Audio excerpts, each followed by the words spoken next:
They used to sing that song. Oh my gosh, they would drag it out so long. It's like it took forever. I would always get 2 verses ahead. Singing. So by the time they got done, I've been done 2 verses already. By the time they got done singing. It's a good song. Acts 26. We're getting close to the end of the book of Acts. We're about to finish up with Paul's things happening in his little life. Every time Paul turns around, there's something going on, right? So in Acts chapter 26, we love Paul getting ready to meet with King Agrippa.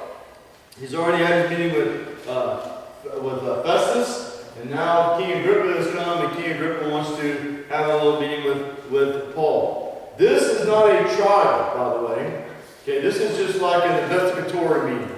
Okay, he just wants to check it out. King Agrippa just wants to see what's going on. So he's not being put on trial. There's not a trial happening here at all. And at some point, you kind of get the idea that Paul delighted in his chains.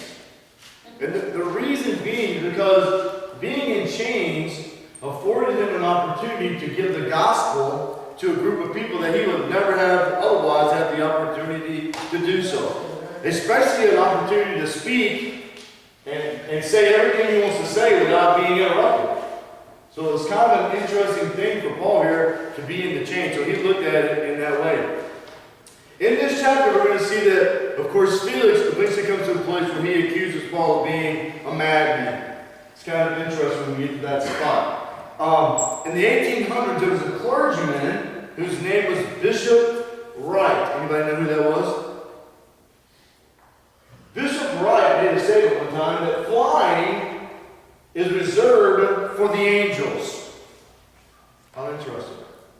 In 1903, Bishop Wright's son, Wilbur, flew for the first time ever a 12-second flight, 120 feet long, in the first ever power-propelled airplane.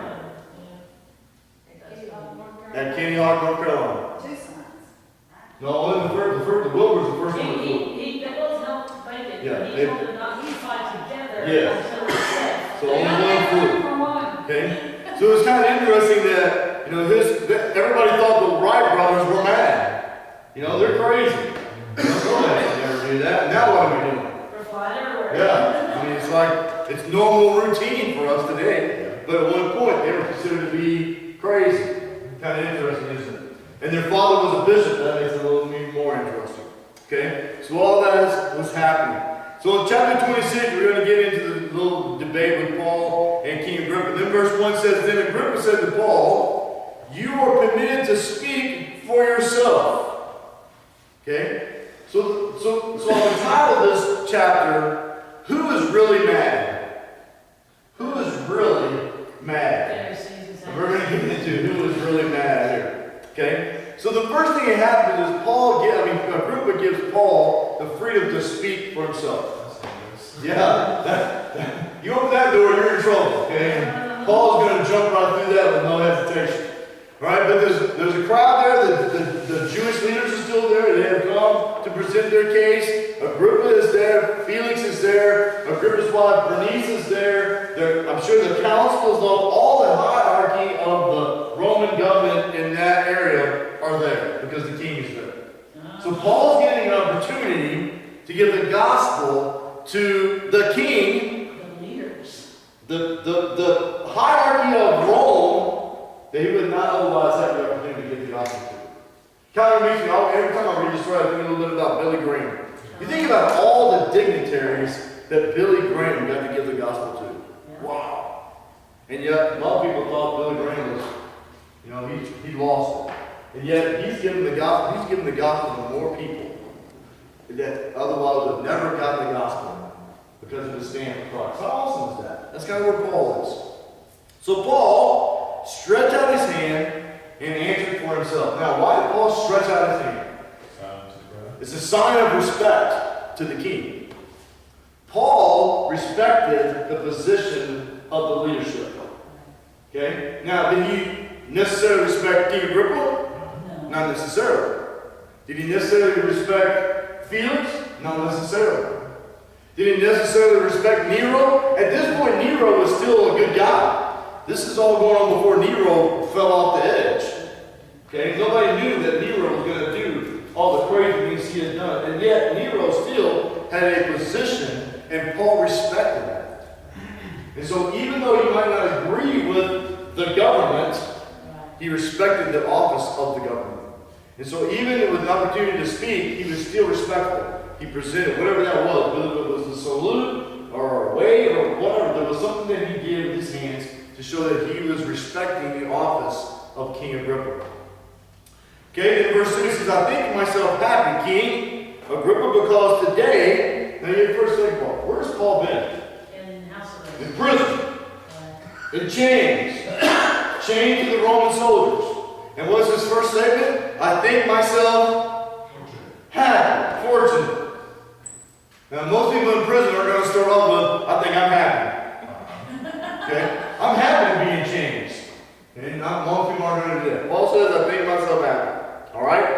Because today I shall answer for myself before you concerning all the things of which I'm accused by the Jews. Especially because you are expert. Now, the Greek word that's being used there is gnostos.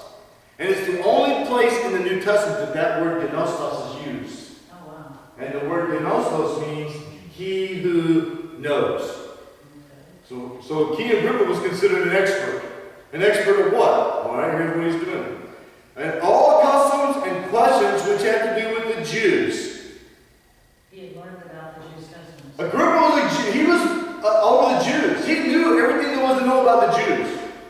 He understood the customs. He understood the rites, the rituals. He understood the religion. He understood their politics. He understood everything about the Jews. He was the king of the Jews, basically. Okay? And Paul recognized that. Alright? Therefore, I beg you to hear me patiently. Now, why would you ask anybody to hear you patiently? They already have information. You give them information. This is going to be a long speech here. Okay? Yeah. This isn't going to be a quick little thing here. Okay? So I'm going to need you to be patient because I got a lot of things to say.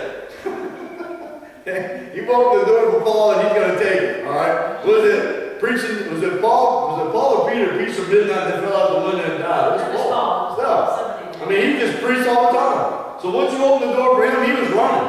And so he's telling King Agrippa, now I'm going to go through this, but you need to be patient with me here as I get started. Okay? So that's already telling King Agrippa too, okay, I'm not supposed to just relax because that sounds like I'm going to be here a bit. Alright? That's right. All right. Verse 4. My manner of life from my youth, which was spent from the beginning among my own nation. And what was his own nation? Jews. Where was he from? Tarsus. Okay. So he's talking about being part of being growing up in Tarsus. At Jerusalem, all the Jews know. So he had a reputation in Tarsus and in Jerusalem, even as a youth. Okay? Paul was not a dumb person. He was not a very good looking person, but he wasn't a dumb person. He was known for his intelligence. Even as a youth, he was known for what he had exceeded at in his quest to be part of the Jewish religion. So they knew Paul even from a youth. It's a good thing to have a good testimony, even as a youth. Because you never know when people are going to be talking about you that know you when you were a kid. You ever met people that say, yeah, I remember I did all those things when I was a kid. I wish I had done that. Yeah, it can be dangerous. Okay? So it's always good to have a good reputation. Paul had a good reputation even as a young man. Verse 5. They all knew me from the first if they were willing to testify that according to the strictest sect of our religion, I lived a Pharisee. What's he just saying? I grew up and became a Pharisee. They watched me. They saw me grow up. They watched me go through the process. And not only am I a Pharisee, but I am a strict Pharisee. What does that mean? I follow the letter of the law. Period. Okay? I don't pause on it. I don't try to get around in the corners. If the law says it, this is it.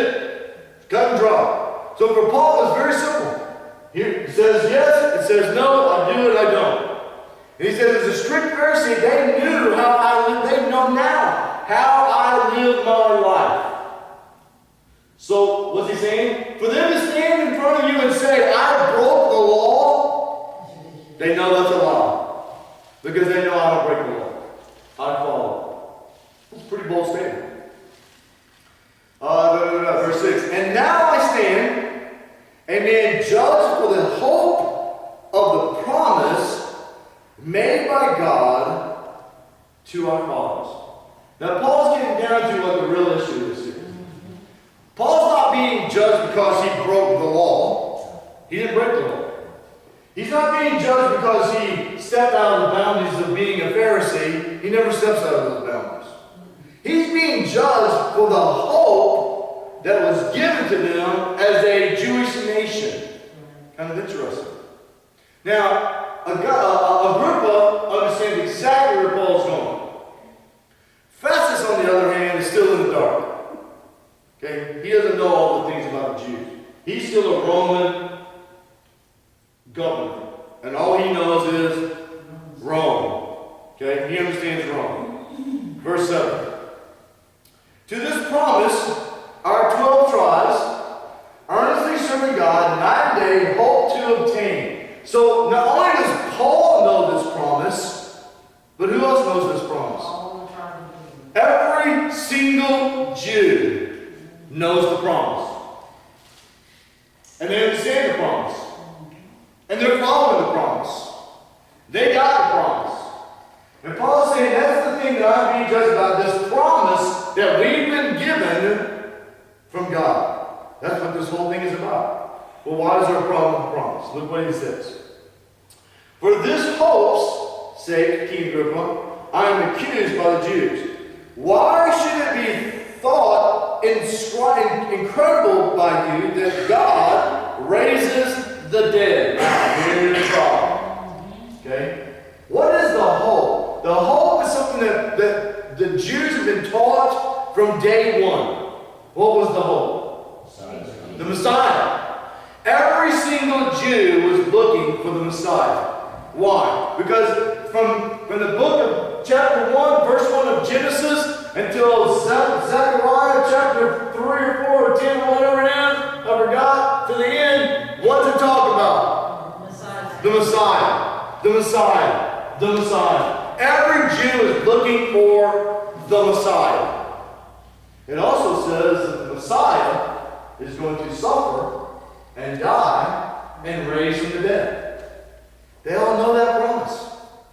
They all understand exactly what Paul is talking about. So Paul is saying, here's the problem. Why is it, he's looking around, I'm sure now this is a glance that goes out to the entire crowd. Why are you surprised that there's a resurrection? You've been taught your entire life. The only people in that crowd that did not believe in the resurrection was who? No? The Pharisees. The Sadducees. The Sadducees did not believe in the resurrection of the dead. The Pharisees believed it very strong. And so Paul is looking around the whole room and saying, why is there a problem with that? You believe that. You believe there's a resurrection. And yet, you're bringing the trial over the promise? Look what he says. Indeed, I myself thought I must do many things contrary to the name of Jesus of Nazareth. Now we're getting the problem a little more condensed here. So now the problem with the Jews is not the promise, but in who is fulfilling the promise. That's why they're mad at Paul. Because Paul is saying that this Jesus, whom you crucified, has risen from the dead, and he is the Messiah. They got a real problem with that. That's the issue. Not that Paul had stepped out of bounds as far as being a Pharisee, not that Paul had broken the law, but that Paul was saying this Jesus, the person that they rejected, is the answer to the promise that God gave them in the Old Testament. They have a real issue. Okay? So Paul says, I thought by myself. There was a time, Paul says, when I thought that my responsibility as a good Pharisee was to uphold the Jewish law. And everybody that went against the Jewish law, in my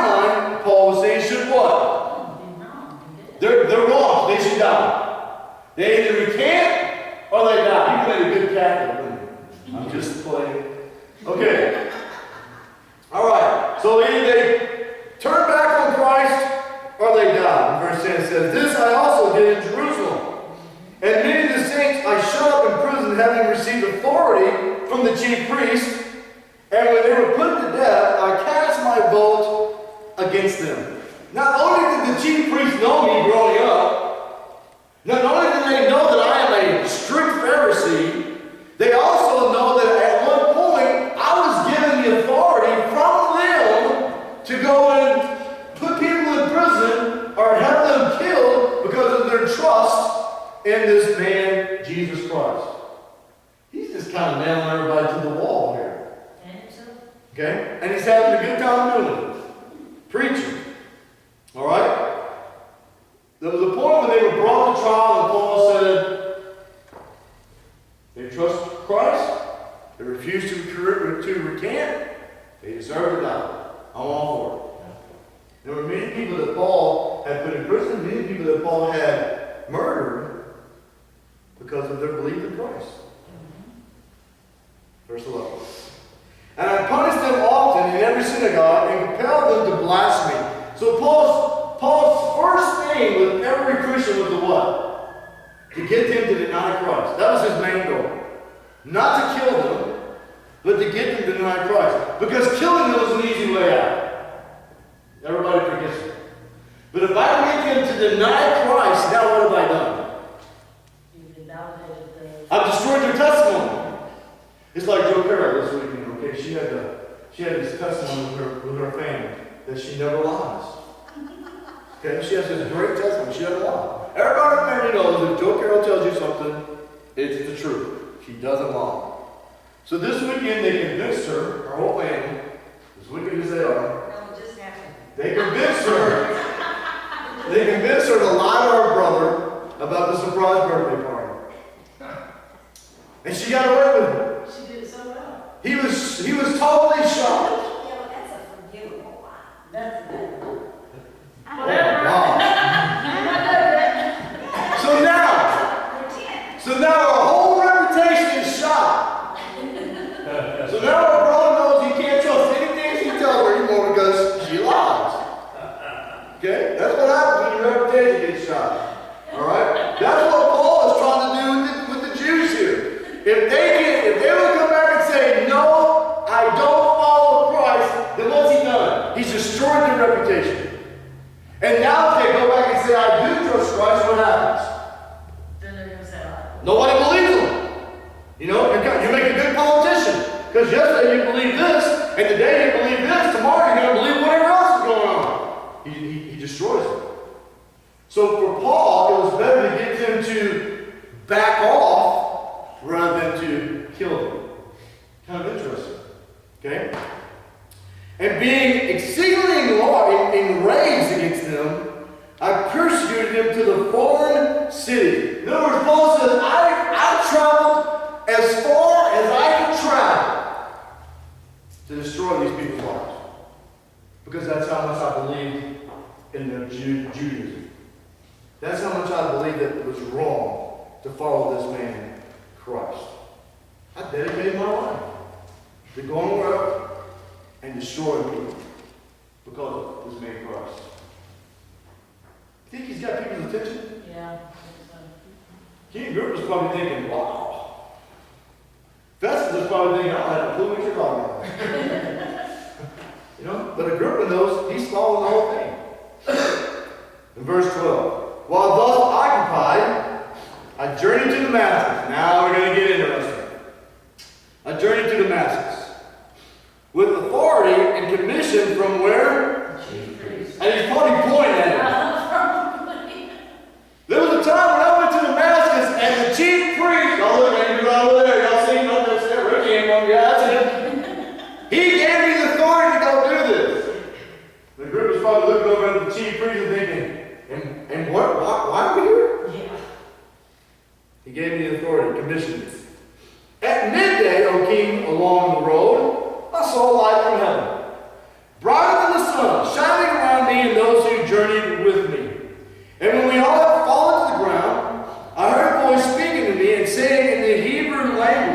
which is Aramaic, by the way.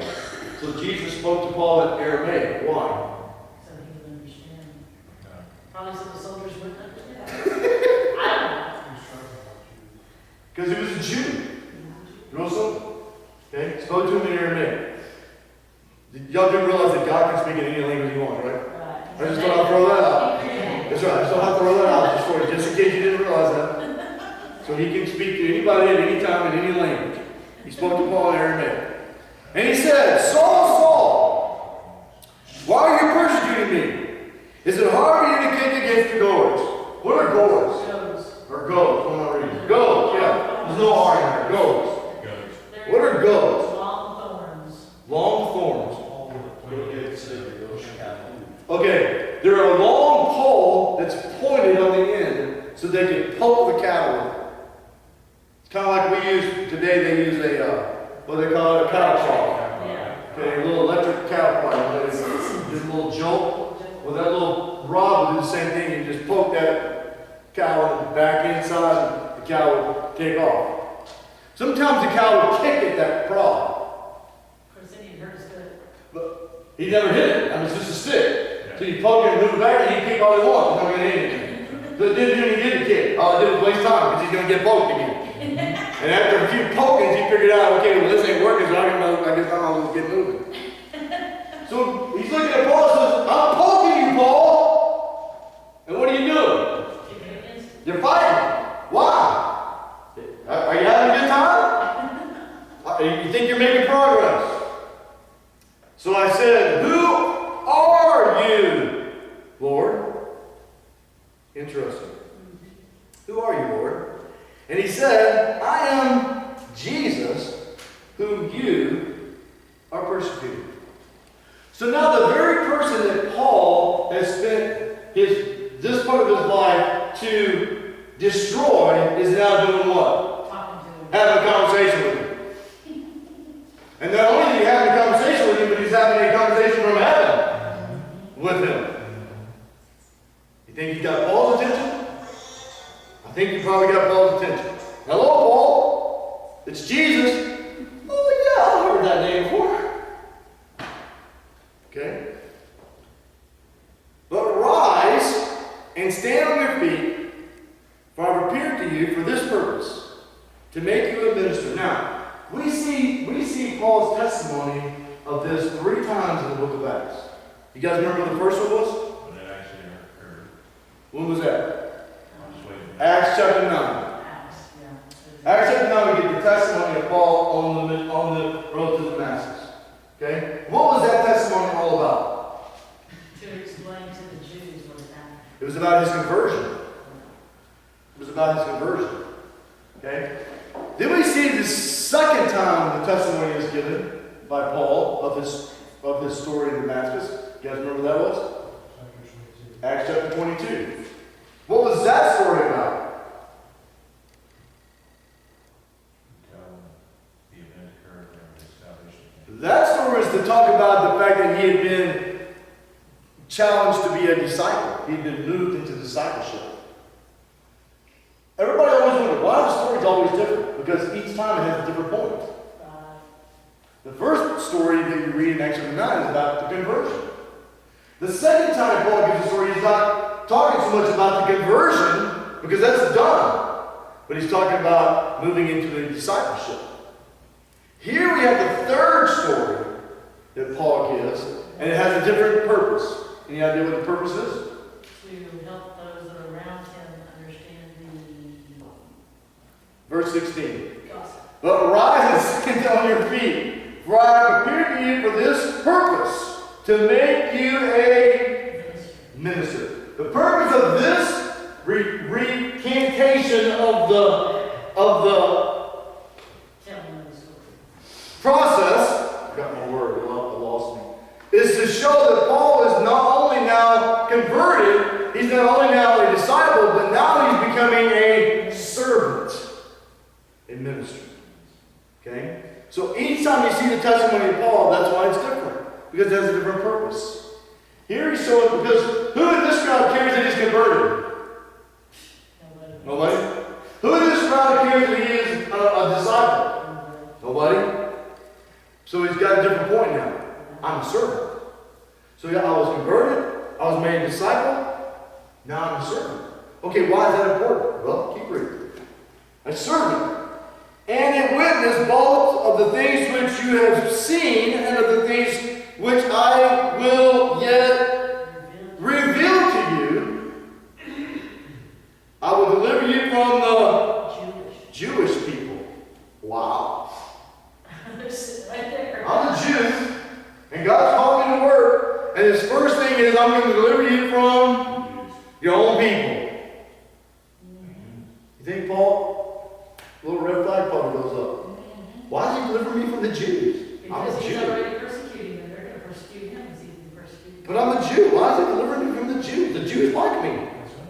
I'm a Pharisee. Come on. He's going to deliver me from the Jews. Okay. He's going to deliver me from the Jews.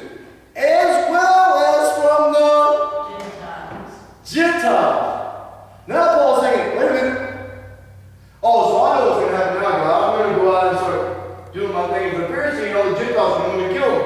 And you're going to want to save me from the Gentiles. I got it. Okay. I'm still a little confused about the Jewish thing, but I got the Gentiles side. I'm with you on that. So what's he called to be a servant of? He's called to be a servant to the Gentiles. Also to the Jews. He's a servant to both. First to the Jews. First to the Jews, then to the Gentiles. The Jews knew this story. They're all listening. Agrippa knew what's going on. He understood where Paul was going. What am I going to minister to them about? Verse 18. To open their eyes in order to turn them from darkness. So the first thing God saves us from is spiritual blindness. What did he do for Paul? He opened his eyes. He blinded him, and then he opened his eyes.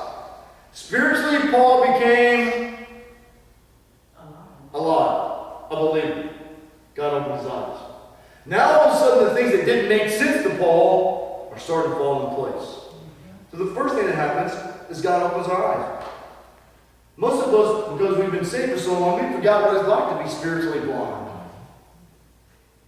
But if you work in the world, and you have a job where worldly people work, you get the picture back of what it's like to be spiritually blind. Because they have no clue.